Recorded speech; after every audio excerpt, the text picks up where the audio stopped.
Karina, como fisioterapeuta, eu achei interessante um trabalho que você faz nas mídias sociais de divulgação de opções, de causas de zumbido, que muitas pessoas reclamam mesmo. Pode ser um chiado na cabeça, nos ouvidos, zunido, tem tanto jeito que a pessoa pode estar reclamando que incomoda principalmente à noite. E a grande maioria das pessoas, até tem vídeos meus aqui no meu canal no YouTube que eu falo bastante do zumbido também, que pode não ser somente culpa do ouvido, ou seja, fazer uma lavagem de ouvido, fazer uma cirurgia, ou tomar uma medicação. E aí, Karina, o que você observa como fisioterapeuta na tua experiência já de muitos anos de pesquisa até, o que você já observou de causas que não têm relação com o ouvido, mas estão muito próximas e pode ser a causa do zumbido da pessoa que está assistindo a gente aqui agora? Bom, então como fisioterapeuta, né, vou puxar a sardinha aqui para o meu lado. Então, o que eu vejo na minha prática clínica, né, e nas minhas pesquisas aqui na USP? Existe um tipo de zumbido chamado zumbido somatosensorial ou zumbido somático. O que seria isso? Seria aquele zumbido que ele tem relação com músculos e articulações, principalmente com esta região que é bem próxima às nossas orelhas. Então, pessoas que têm disfunção temporomandibular, que têm disfunção cervical, que tem alguma disfunção também nos ombros, na escápula, né? Pessoas que têm dores nessa região desse cabide aqui, que é cabeça, pescoço, cintura escapular. Então, tudo isso pode ter relação com a sua via auditiva, levando a você ter um tipo de zumbido, que é esse zumbido somatosensorial. Existem outras características também muito comuns, é que, neste caso de zumbido, a pessoa ela modula o seu sintoma com movimentos na mandíbula, seja abrindo, apertando os dentes, jogando a mandíbula para frente, jogando para o lado, ou simplesmente rodando a cabeça, estendendo, flexionando. A pessoa nota que esse zumbido ele aumenta de volume ou baixa de volume ou muda a frequência dele. Então, se você perceber esse tipo de característica no seu zumbido, fica de olho que além de ir no otorrinolaringologista, você pode também passar com um fisioterapeuta que tenha expertise no assunto para poder te avaliar.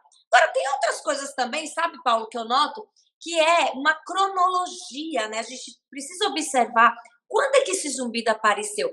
Uma coisa que é muito comum, que eu vejo muito aqui no meu consultório, é a pessoa falar assim: olha, eu fui extrair o meu dente, o meu molar, e começou o zumbido. Isso Hum, tem relação com essa parte somatosensorial. Assim como a pessoa fala, eu fui num quiropraxista, fui dar aquele estralo aqui no meu pescoço, e eu, de repente, percebi um zumbido, ou então era para simplesmente ajudar, né? a pessoa teve um acidente de carro, aí tem aquela lesão do tipo chicote, né? Faz aquele movimento. Então, pessoas que, por exemplo, falam assim: quando eu deito na minha cama, quando eu fico muito tempo, quando eu vou tirar um cochilo no sofá depois do almoço, meu zumbido aumenta muito depois que eu acordo. Então, isso são muito características do zumbido somatosensorial. Outra também que eu estava aqui pensando é aquela pessoa que fala assim: nossa, parece que meu zumbido tá aqui. Tem horas que ele vem para cá, parece que ele anda. E ele flutua muito a intensidade dele ao longo do dia. Pode ser também de aspecto músculo-esquelético. É interessante, né? Você comentou, até tem um vídeo meu no meu canal que eu falo mais ou menos isso da modulação, né? Então, só para aproveitar as pessoas que estão vendo a gente, então qual que seria a ideia? Então, é bom, às vezes o paciente escuta esse zumbido só no silêncio, né? Então, é bom essa pessoa, naquele momento do silêncio, escutar o zumbido dela, imaginar que o som dela seja assim, zzz, imaginar. E o que ela tem que fazer? Então, ela vai escutar o zumbido dela, zzz, e fazer esses movimentos que a Karina comentou. Por exemplo, apertar bem os dentes e ver se isso muda de tom, ou seja, tá lá de zzz, vai zzz, ela solta o dente e volta ao tradicional. Ou inclinar o pescoço para o lado, para o outro lado, para trás, para cima, o pescoço, abrir, fechar a boca, inclinar o pescoço, ver se isso muda. Se mudar, poxa, talvez você tenha um caminho diferente de tratamento para o teu zumbido, às vezes resolver, às vezes diminuir, né? Muitas pessoas eu vejo, Karine, que entram tanto em depressão por quadros assim, e é interessante que tem uma ligação direta, né? O emocional piora o zumbido, e o zumbido piora o emocional, fica um ciclo vicioso, e essas queixas também cervicais, musculares também, como você comentou, né. Sim, essas queixas musculares, né, por exemplo, o bruxismo. O que é o bruxismo? O bruxismo você pode ranger, você pode apertar, você pode só encostar os dentes ou simplesmente tensionar os músculos da face. É um fator de risco para a pessoa ter um zumbido somatosensorial. Pessoas que têm hábitos, que a gente chama de hábitos parafuncionais, rói unha, tira a pelinha, morde lábio, morde bochecha aqui dentro, tensiona a língua no céu da boca, masca muito chiclete.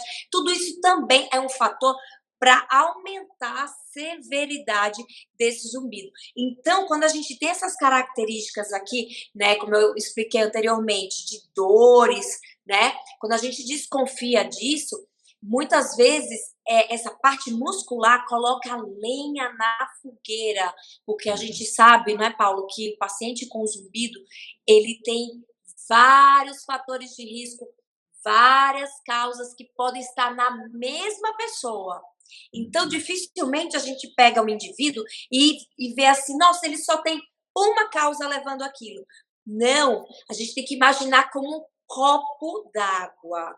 Então, cada situação pode levar a um zumbido que, somado, o copo transborda, gera a última gota d'água e vem esse zumbido.